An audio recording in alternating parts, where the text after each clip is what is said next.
Fala pessoal, bom dia, tudo bem? Sejam bem-vindos. Nossa análise de benchmarks FICUB, me chamo Alan. Hoje, dia 29 de outubro, uma quarta-feira. Vou colocar minha tela para a gente começar falando do Ibovespa.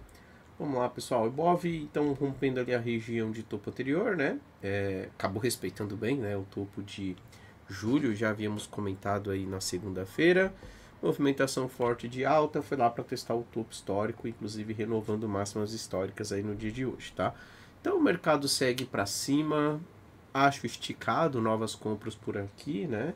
E hoje é um dia bem importante, vamos ficar de olho, né? Então temos FONC ali, decisão de taxa de juros nos Estados Unidos. Amanhã tem aí a reunião do Trump com o Xi Jinping, né, o presidente chinês.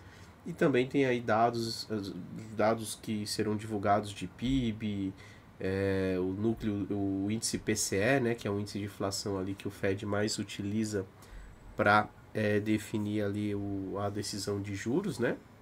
Tá certo que por conta do shutdown pode ser ali que os dados não sejam divulgados, né, como tem acontecido ali com outros dados, mas de qualquer forma tá na agenda aí, então fique de olho porque pode trazer um certo movimento aí no gráfico, tá? Então assim, é para cima, a tendência segue sendo de alta e eu sigo ainda procurando compras, acreditando que o mercado vai continuar na movimentação de alta, porque a tendência é essa, né? A tendência segue sendo de alta. O único ponto de atenção é para quem está comprando agora, entenda que ele está esticado, entenda que ele está renovando máxima histórica, então pode sim ter uma correção no curto prazo, né? Então só fica atenção ali na sua gestão de risco, né? Não vai ali ficar extremamente alavancado, não vai querer comprar tudo agora, acreditando que o mercado vai seguir aí subindo numa linha reta sem corrigir, tá? Eu esperaria uma correção para novas compras, tá? Então vamos seguir acompanhando, mas de qualquer forma a tendência ainda é para cima para o Ibovespa. Vamos dar uma olhadinha no gráfico do dólar, WDO FUT. O dólar ele segue testando ali uma região importante de suporte, que é essa região dos 350, né, 5.350, que inclusive é uma região de fundo ali de 2023, tá? Vamos acompanhar para ver como ele reage por aqui, mas também é um ponto que para quem procura venda aí eu não vejo uma boa venda aqui, tá? Eu até acho mais interessante, pensando em relação risco-retorno, procurar a compra nesta região. Ah, a compra vai dar certo? Olha, não dá pra gente saber, né? Muitas vezes aí pode acabar passando direto e aí tem que estopar. Mas é justamente essa é a questão, né? A relação risco-retorno é mais barata na compra aqui porque o stop é mais barato, né? Imagina aí ele não perdendo os 314 e voltando para testar os 5.560, né? Testar esse último topo aí de 9 ali de 10, 9 de outubro, né? Eu teria aí cerca, se eu pegar do preço atual até a região de 5.560, cerca aí de quase 180 pontos, né? Quando aí do preço atual até a região de mínima ali, eu tenho 40, 50 pontos ali se forçar um pouquinho mais para baixo. Então tem uma relação risco-retorno bem interessante aí na região que o dólar se encontra. Então vejo mais como uma região de suporte. É claro que no dia de hoje ainda está sugerindo continuação da queda, tá? Mas volto a repetir, no swing trade, tá? Não estou falando de day trade aqui, estou falando de swing trade porque eu estou vendo o gráfico diário. No swing trade, cuidado com vendas nesta região. Se alguém estiver vendido, vejo que é uma região que ele pode começar a dar uma segurada, então fiquem atentos caso o mercado comece a segurar por aqui. Agora sim, falando do intraday, né, para quem está operando aí o day trade, gráfico de 60 minutos do dólar.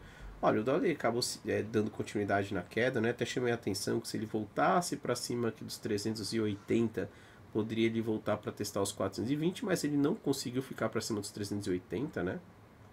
Ele fez essa movimentação, aí voltou para testar aqui os 370, tentou mais uma vez ali voltar para cima dos 380 e aí quando ele falhou ele acelerou para baixo, tá? Tá em região de fundos anteriores, conforme já comentamos, né? Os fundos ali do início ali do mês de outubro, então é um ponto importante para ser observado. Tem uma mima, inclusive, aqui como suporte 305. Tem compra? No momento não vejo compra. Por quê? Porque o preço vem numa movimentação de topos e fundos descendentes, principalmente aqui olhando o gráfico de 60 minutos. Inclusive para quem tá procurando venda, né? Ou se alguém estiver comprado, só toma cuidado porque, enfim, é contra a tendência, né? Então tem que tomar muito cuidado se ele acelerar para baixo. Mas para quem tá procurando aí uma condição, né, uma operação de venda, eu vejo que abaixo aqui dos 360, se ele voltar para testar, é um ponto que ele tende a bater cabeça e ainda voltar para testar fundo, tá? Então voltando aí perto dos 360, entendo sim que ele pode dar uma oportunidade ali na venda, tá? Vender agora eu acho arriscado, né? Comprar, eu não sou muito fã, até porque ele renovou um fundo mais baixo do que o anterior, eu esperaria um pouco mais. Deixa eu ver se os 15 minutos dá uma condição diferente pra gente. É a mesma situação, né? Os 15 minutos ele tende a fazer um repique, tá? Mas procurar compra aqui eu acho bem arriscado. Eu vejo que ele tende a voltar para os 359, 360 para depois mandar para baixo. Pelos 15 minutos, apesar de ser uma região de fundo anterior, gosto mais da venda, tá? Mas aí teria que ser ali próximo dos 360, ou seja, ele tem que subir para depois voltar a cair. Vender aqui eu entendo que ele pode dar um calorzinho ali nesse movimento de repique, tá? E aí o ponto importante, né? Para quem está procurando venda, é importante aí que ele respeite os 360, se for um pouco mais, não pode ficar para cima dos 370. Começou a fechar para cima de 370, ele começa a desconfigurar esse gráfico aí, e aí cuidado aí com as vendas, tá? Então é importante que ele não fique para cima dos 370, e se chegar ali próximo dos 360 já é um primeiro ponto que ele tende a bater cabeça. Vamos ficar de olho para ver como ele reage nas próximas horas. Dá uma olhada no gráfico do mini índice, o Infut índice acabou marcando um fundo lá no 143.400, vem subindo aqui numa linha reta e olha, a princípio o índice está tentando buscar os 152 mil como próximo alvo, tá? Então, o gráfico diário ainda é para cima, é claro que comprar aqui não tem relação risco-retorno, até porque o stop ficou caro, né? Ficou lá no último fundo e o alvo está próximo, então não tem muito o que fazer no índice quando eu olho na movimentação de swing trade. Olhando para o day trade, olhando ali para o intraday, né, um tempo gráfico menor, gráfico de 60 minutos, a tendência segue de topos e fundos ascendentes. Havíamos marcado uma região de suporte aqui na casa dos 149.500 na segunda-feira, ele veio testar, beliscou ali, né, deixou um paviozinho, manda para cima, tá? Inclusive está renovando essa máxima aqui. Olha, é para cima, pessoal, para cima. Se por acaso o índice voltar para testar esse 150.400, já é um primeiro ponto aí que ele pode dar uma segurada. Vamos dar uma olhada nos 15 minutos. É isso. Então, ó, inclusive ele estica no início do dia e começa uma correção, tá? Eu ainda sigo o comprador ali e eu ficaria atento, né, para quem está procurando compra aí no índice no 140.500. Se ele voltar para testar esta região, não perdendo, né, tem que formar um pivôzinho ali, é um ponto que eu ainda tentaria a compra. Primeiro alvo, testa o topo do dia.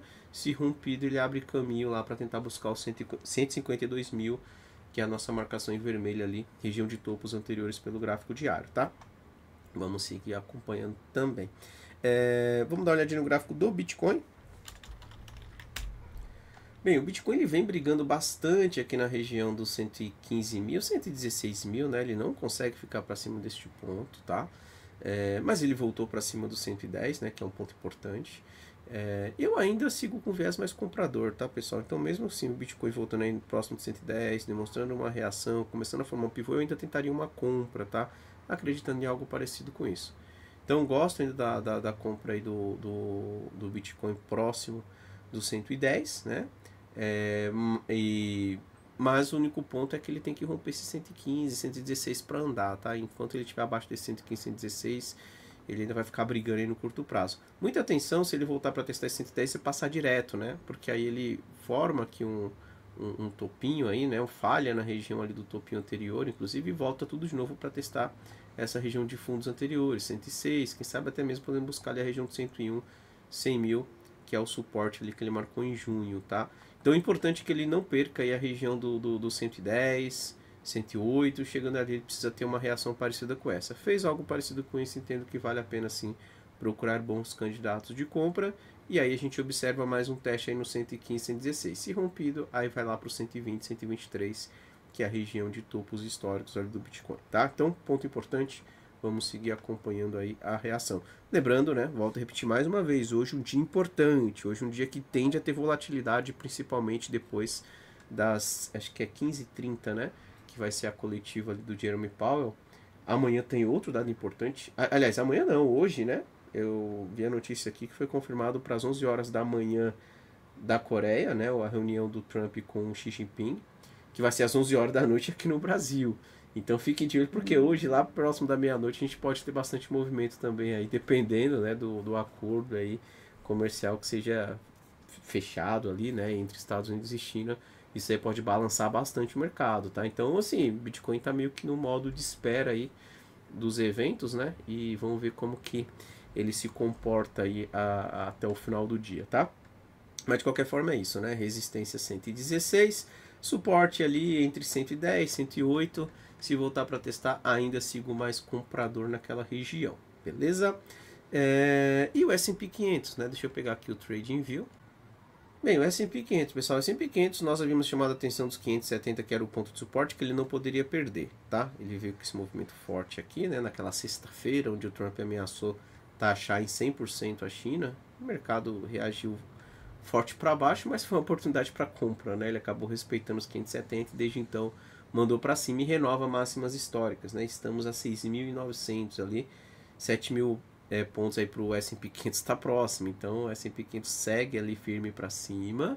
E eu tenho chamado a atenção que depois que ele rompeu 760, qualquer correção acima de 760 eu vejo como oportunidade de compra, né? Eu vejo como o próximo ponto de suporte, né? O novo ponto de suporte que foi deixado ali no gráfico. Então qualquer correção aí no S&P 500 acima de 6.760 ainda vejo como uma correção interessante para novas compras, tá ok? Bem, pessoal, então é isso. Vou encerrando por aqui. Desejo para todos um excelente dia. Vamos monitorar os eventos. Mais tarde aí temos nosso programa de cripto às 16 horas, né? E aí a gente dá uma geral ali para ver como que o mercado se comportou ali. Vai ser logo após ali, né? A declaração do Powell. Provavelmente ele pode até estar ali no finalzinho do discurso dele, né? Se não me engano é às 15h30. E aí a gente vai conseguir Deixa eu só confirmar se é 15h30. Só um minutinho. Deixa eu ver no calendário aqui pra ter certeza aqui. Se é 15h30 ou 16h30, né? Deixa eu só ver aqui. 15h30, isso mesmo, 15h30. Então 15h30 começa a declaração, a coletiva de imprensa. Provavelmente até às 16 horas ele deve estar ali falando no finalzinho do discurso dele. A gente tende a ter bastante volatilidade e a gente olha o mercado aí pra ver como que ele ficou, tá ok? Então é isso, um abraço a todos e até mais tarde. Não esqueça de deixar o like, por favor, e dê uma olhada na descrição do vídeo. Clique nos links ali para conhecer ali os nossos produtos, né? Gráfico web, aplicativo Ficube, tudo lá no site do Ficube, tá ok? Um abraço a todos e até mais tarde. Tchau, tchau.